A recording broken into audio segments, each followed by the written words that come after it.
Arundhati, runner up cup கூட வாங்காம இப்படி சொல்லிக்காம கொல்லிக்காம ஓடுற?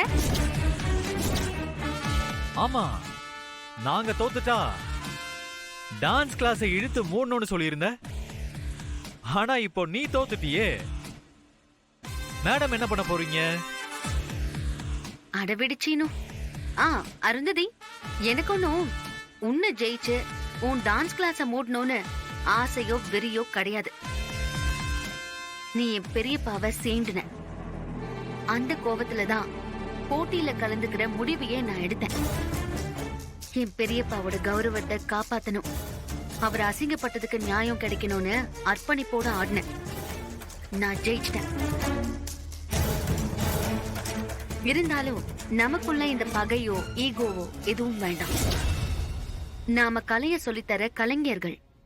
நாம சண்டை போட்டுக்கிறது அவ்வளவு நல்லது இல்ல. நான் எப்படி என்னோட டான்ஸ் ஸ்கூல தொடர்ந்து நடத்த போறேனோ அந்த மாதிரிதான் நீயும் நடத்தணும்னு ஆசைப்படுறேன்.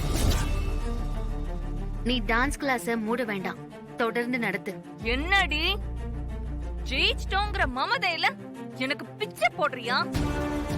இங்க பாரு, மரியாதை கொடுத்து ஒழுங்கா மரியாதை வாங்கிக்கணும். இந்த போடி வாடிலாம் பேசணும்னு வச்சுக்கோயேன், அவ்வளவுதான். என்ன வாடா நல்லவனே, மாயாவுக்கு ஒண்ணுனா அப்படி துள்ளி குதிச்சு வந்துருவியோ? மாயாவோட புருஷன்னா நான் வராம வேற யாரு வருவா? உங்களுக்கு இந்த மாதிரி லவ் எல்லாம் புரியாது மேடம். ஏய் மாயா, இந்த தோல்வியை நான் மறக்க மாட்டேன். இது எல்லாத்துக்கும் நான் பதிலடி கொடுப்பேன். தயாரா இருக்கும்.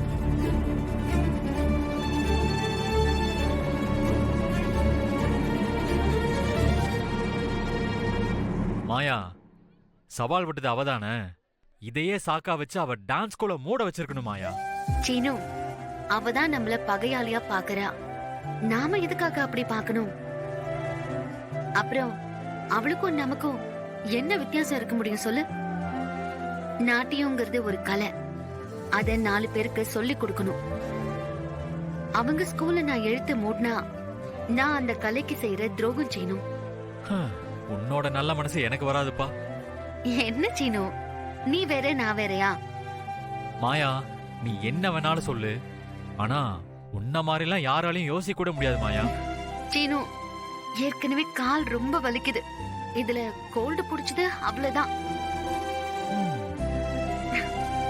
சரி வா போலாம்.